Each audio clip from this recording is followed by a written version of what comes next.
สบายดีท่านผู้ชมที่เคารพเนาะมื้อนี้ก็มาพบกับลุงซีตาเฮงเด้อพี่น้องเด้อสบายดีกันเนาะตอนเช้าเดี๋ยวนี้ก็ประมาณโมง11โมงพี่น้องเอ้ยสโนว์ก็ตกหลาย2-3มื้อผ่านมาแล้วแต่ว่ามันก็ยังบ่ทันเปื่อยเนาะเพราะว่าเดี๋ยวนี้ก็มื้อนี้ก็เอาอุ่นๆหน่อยหนึงพี่น้องประมาณ-2-3นี่แหละมันบ่ยอมเปื่อยได้สโนว์นี่เนาะเอ้าเป็นจังไดก็ตามเนาะขอสวัสดีแล้วก็สบายดีเด้อญาติพี่น้องเด้อเบิดทุกคนเนาะมื้อนี้ก็มาพบกับลุงซีเตเฮงลุงซีเตเฮงสิพาย่างเลาะเบิ่งสโนว์นี่นะเล็กๆน้อยๆเนาะลุงเฮงสิมาเบิ่งหลังบ้านพี่น้องว่ามันเป็นจังไดสโนว์มันตกหลายแล้วออกมาบ่ได้มื้อนี้ใครๆเลยแล้วสิออกมาเบิ่งก่อนว่ามันเป็นจังเอ้าเบิ่งไปนํกันเนาะพี่น้องเนาะเห็นบ่อันนี้ก็สโนว์มันค้างอยู่นี่พี่น้องเห็นบ่ยอมเปื่อยเลยแต่ว่าต้นไม้อยู่พี่ก็โอ้ทนทานได้พี่น้อยทนทานดีเพราะว่ายามนี้มันบัดอยู่ล่ะพี่น้อยเห็นปะมันบ่ยอมตายเนี่ยเห็นปะนี่แต่สโนว์เป็นมุนนี่อันนี้ต้นไม้นี่นะอยู่หลังบ้านของลุงชิตเตเฮงเนาะยามเบิดสโนว์แล้วเดือน4เดือน5ก็มันก็คืนมาเลยพี่น้องเต็มไปเบิดนี่เห็นบ่ทั้งลุ่มนี่อันนี้บอนที่ว่ามานั่งลิ้นนั่งเซาอยู่นะยำฮอนนะพี่น้องแต่ว่าบ่ได้ละเป็นสโนว์เบิดแล้วนี่เห็นบ่มันเบิ่งก่อนเนาะนี่ก็เป็นสวิมมิ่งพูลพี่น้องเอ้ยบอนอาบน้ำยำฮ้อนเนาะเฮ็ดลุงสิแต่เฮ็ดน้อยๆแต่ว่าโอ้ยยามนี้สโนว์เต็มไปเบิดเลยนี่มันพี่น้องเต็มเบิดเห็นบ่หลังบ้านเด้เบื้องหลังบ้านเน่เบอร์เด้อพี่น้อยเบื้องดูขาวไปหมดนี่เห็นบ่หลังคานี่คือกันนี่นะเต็มไปหมดนี่เต็มไปหมดพี่น้อยขาวไปหมดสีเดียวกันหมดหลังคาก็ได้โอ้คักขนาดเลยพี่น้องเอ้ยเบื้องโน้นนี่จับปุ่นพี่น้องสโนว์เลยบ่เดียวเบื้องโน้นเด็กน้อยนี่เขามักขนาดไหนพี่น้อยปั้นกันแก้นนี่กันดึกสักการถนี่พี่น้องเห็นปะโอ้คักเห็นบ่พี่น้องเป็นยังไงขาวไปเบิดทีบเลยพี่น้อยเห็นปะต้นไม้นี่มาต้นตัวนี้นี่เว้ยอันนี้มันต้นนั่นเขาเอิ้นว่าต้นดอกแคร์นะพี่น้องนี่มันกำบัดอยู่จังซี่แหละเนี่ยบ่ตายเลยยามหนาวมาบ่ตายยามร้อนมานี่ก็เป็นใบขึ้นมาเป็นดอกงามได้พี่น้อยเห็นปะมันจับอยู่นี่เห็นปะโอ้คักเดี๋ยวงามได้พี่น้องเดียวไปละคักลายนี่ปะโอ้เดียวมึง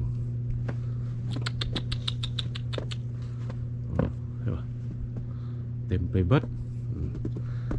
ต้นไม้ต้นนี้แถวนี้นี่โอ้มันเป็นธรรมดาลุงเฮงจะพาย่างเลาะลิ้นแล้วไปเบิ่งต้นไม้ต้นมากพิชมากอย่างกลางฟาร์มของเขาพุ่นนะเพราะมันต้นไม้นั่นก็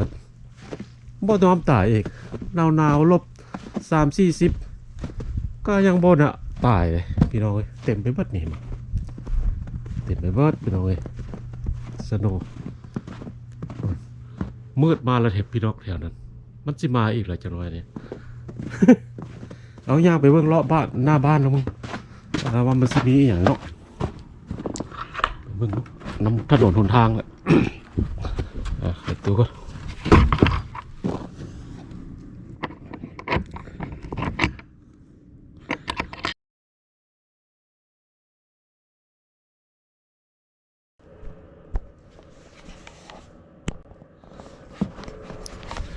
เอาเลาะออกไปเบิ่ง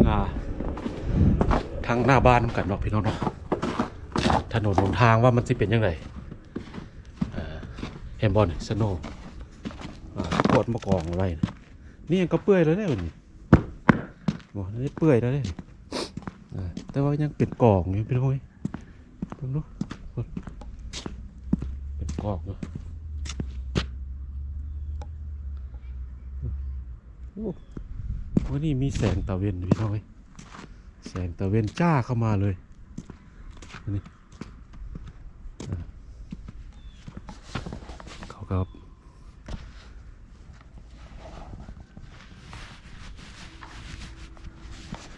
ย่างออกมาเนาะเด็กน้อยเขาก็พากันออกมาลีนมาเที่ยวพุ่นข้างนอกพุ่นย่างเลาะเมืองมันเป็นยังไงโอ้เขาพากันมาลีนนั่นแน่นี่ลูกเต้าพ่อแม่เขาพามาเนาะโอ้รถคันนี้มาแล้ว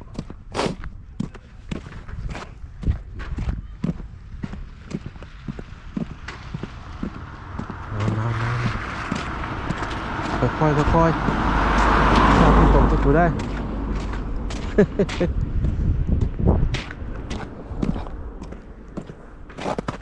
โอ้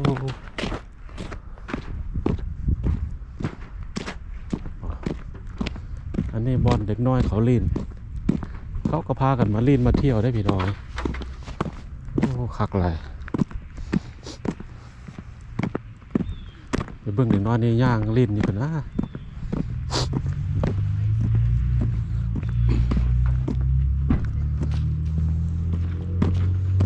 Hello. How are you? Good, good. Beautiful day. Yeah, nice, eh? Yeah, sun is come.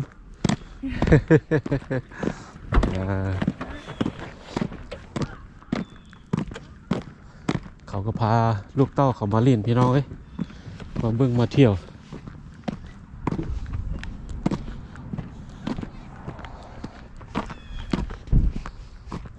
เบิ่งนั่นเด็กน้อยเขาพากันมาเล่นนี่เป็นหอยเต็ม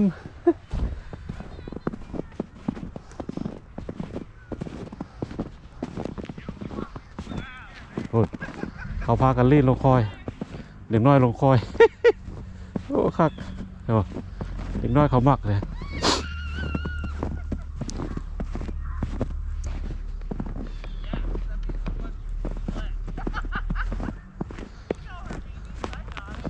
มีเต็มไปเบิดเดี๋ยวพี่น้องเลยอยู่สนุกอันนี้เป็นโรงเรียนนะพี่น้องเลยเขตโรงเรียนเขาเจ้าเดี๋ยวนี้เขาเจ้าปิดละยังน้อยวันละเขาเจ้าก็สิมาเขาอีก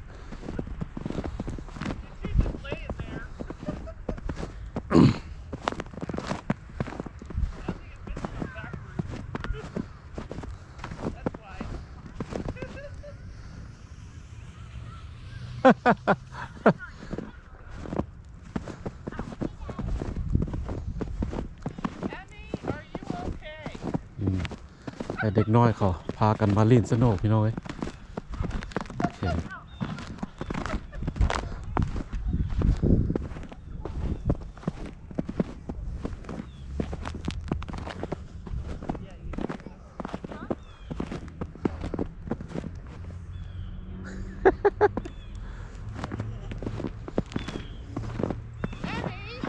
sleeping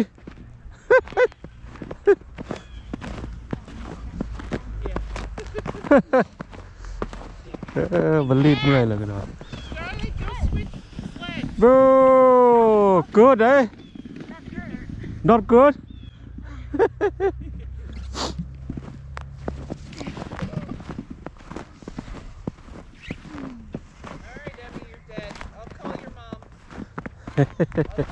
It's tired no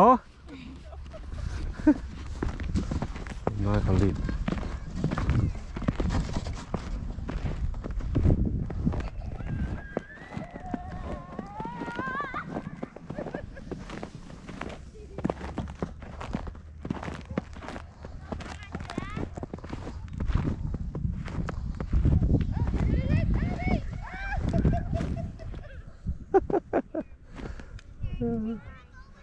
เด็กน้อยเขาก็พากันมาแบบว่าปั้นสโนว์พี่น้อยย่ำหนาวโอ้สังเกตเบื้องต้นไม้ต้นนี้ก็หมดตายเลยพี่น้อยหมดตายเนาะมันบัดอยู่นี่ ยามแรกมาก็มีใบมีอย่างขึ้นมาอีกโอ้ยพูดทางนั้นเด็กน้อยนะเขาก็ปั้นโหบเด็กน้อยนะเขาก็พากันมาลีน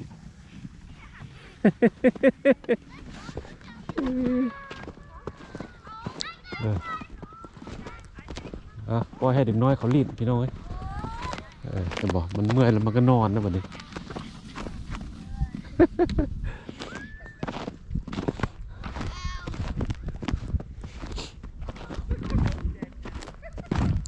เนี่ยว้าว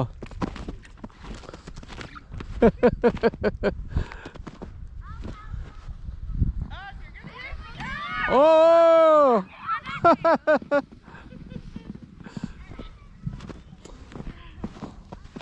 เด็กน้อยเขาลีนพี่น้องอยากไปพุ่นอีกพี่น้อยเห็นบอกมึงเป็นยังไงพี่น้องเต็มไปเบิดเลยข่าวไปเบิดเลยพี่น้องหลังคาเฮือนพุ่นน่ะ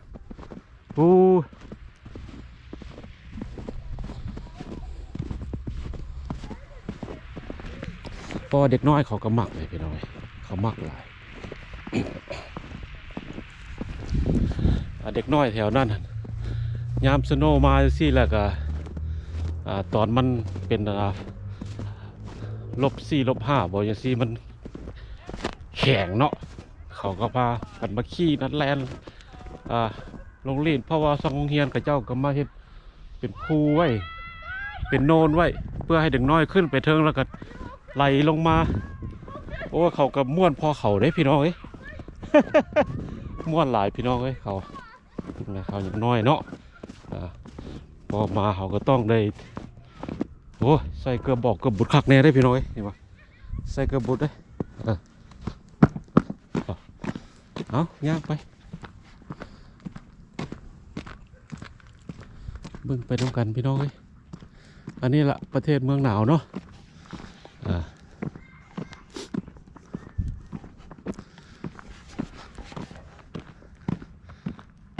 ต้องได้ใส่หมวกกันดีๆพี่น้องใส่ซบมืออีกมือเส้นเนี่ยมันหนาวมันเย็นเย็นหลายเย็นหลาย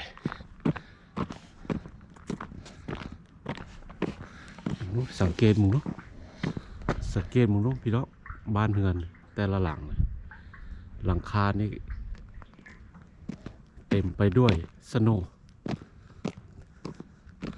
แต่ละเฮือนนี่ก็ต้องได้เปิดฮีทไออุ่นพี่น้องบนเส้นตายลูกเดียวพี่น้อง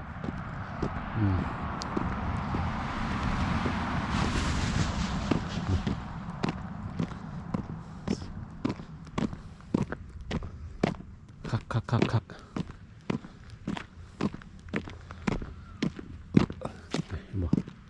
ต้นไม้ต้นนี้ก็ได้บ่สูงเติบเลยต้นไม้ต้นนี้ประมาณ20 ปีพี่น้อย20 ปีนี่ก็ว่าได้ใหญ่เหมือนเลยต้นไม้20 ปีพี่น้องมันยังบัดอยู่เลย